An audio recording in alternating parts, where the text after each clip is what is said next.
తలపై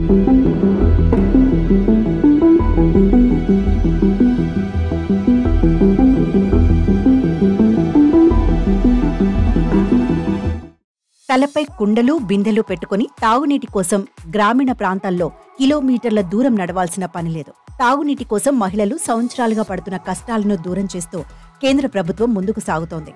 ప్రధాని నరేంద్ర మోడీ ప్రభుత్వం దీనికోసం జల్ జీవన్ మిషన్, హర్ ఘర్ జల్ మిషన్ ను తీసుకువచ్చింది. దేశవ్యాప్తంగా గ్రామీణ గృహాలకు స్వచ్ఛమైన తగినంత తాగునీరును కుళాయిల ద్వారా అందించడంలో మంచి ఫలితాలను సాధిస్తోంది. దీనికోసం ప్రభుత్వం 15 ఆగస్టు 2019న జల జీవన్ మిషన్ హర్ ఘర్ జల్ ను ప్రారంభించింది. ఈ మిషన్ ఒక చారిత్రాత్మక విజయాన్ని సాధించింది.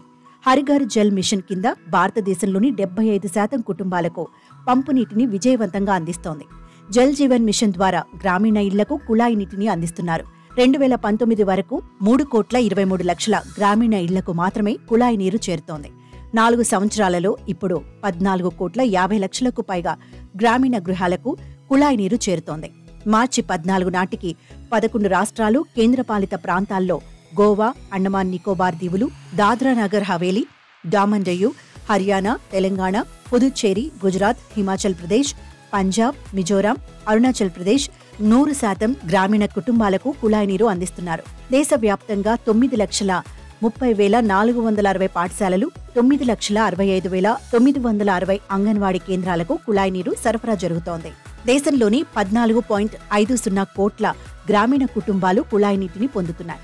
185 జిల్లాలు, 1812 బ్లాక్లు, 1,44,000 గ్రామ పంచాయతీలు, 2,09,481 గ్రామాలు హర్ ఘర్ జల్ హోదాను పొందాయి. జల్ జీవన్ మిషన్ కింద Japanese encephalitis, acute encephalitis syndrome ప్రభావిత జిల్లాలకు భారత ప్రభుత్వం కుళాయి కనెక్షన్లను అందించడంలో ప్రాధాన్యతనిస్తుంది. ఈ ప్రాంతాల్లోని 2.23 కోట్ల కంటే ఎక్కువ గృహాలకు కుళాయి నీరును అందుకుంటున్నాయి.